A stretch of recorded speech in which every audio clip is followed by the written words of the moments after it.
nyuma ya tent na Ruto wakapiga yes kwa mswada ambayo wananchi wameukataa.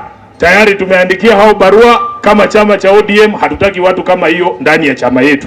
Kuna wengine walitoroka badala ya kuja kupiga kura vile wananchi wamewatuma, wakajificha. Sasa hii wanatuandikia barua, nilikuwa kwa daktari, sijui nilikuwa wapi.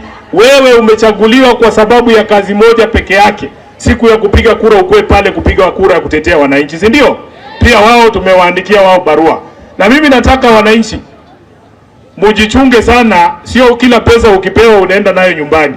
Ingine ni kuingiza laana kwa boma yako. Hii pesa Didmas amewacha hapa isipite kwa hii soko ya Kabula. Ukipita hapo enda ununue unga, uachie mtu ya duka hiyo mzigo ya Didmas. Hiyo mimi nakuhakikishia, ukiingia nayo kwa nyumba utakuja kuniuliza siku moja.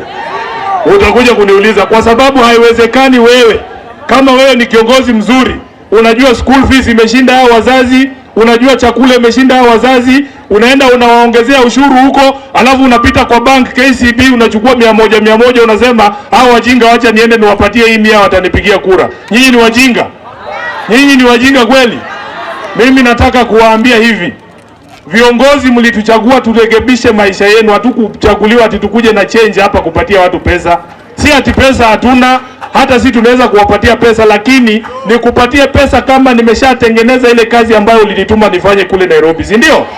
Mimi kama senator wa Nairobi, wakati mswada ulikuja wa kuongeza pesa kwa counties, hawa maseneta mpaka siku ya mwisho nitasimama kwa ukweli. Hakuna siku Sifuna atapigwa mnada.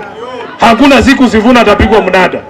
Nitasimama niseme ukweli, kama kitu ni mbaya tuseme ni nini? Ni mbaya. Hii mswada ya fedha ni mbaya kwa sababu inaumiza wananchi. Wanadanganya nyinyi ati ni watu ya payslip wanakataa kutoa ushuru. Ati kina Sifuna wanakataa kutoa ushuru mpate manyumba. Tulikuwa na Khalwale kwa TV Citizen, mlisema mnaonanga. Si yeye mwenyewe alisema walimu wa Risafa muende kupata hizo nyumba. Mulisikia walimu wa mama kusikia? Alisema nyinyi mnachanga, alafu nyumba zijengwe Nairobi huko watu wa Kibira waishi ndani. Wewe unaishi Kibira wewe?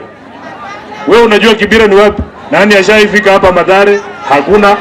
Wachukue pesa yenu waende kujenga manyumba huko na nyinyi mnakaa hapa mkihangaika. Mnakubali hivi vitu ama mnakataa?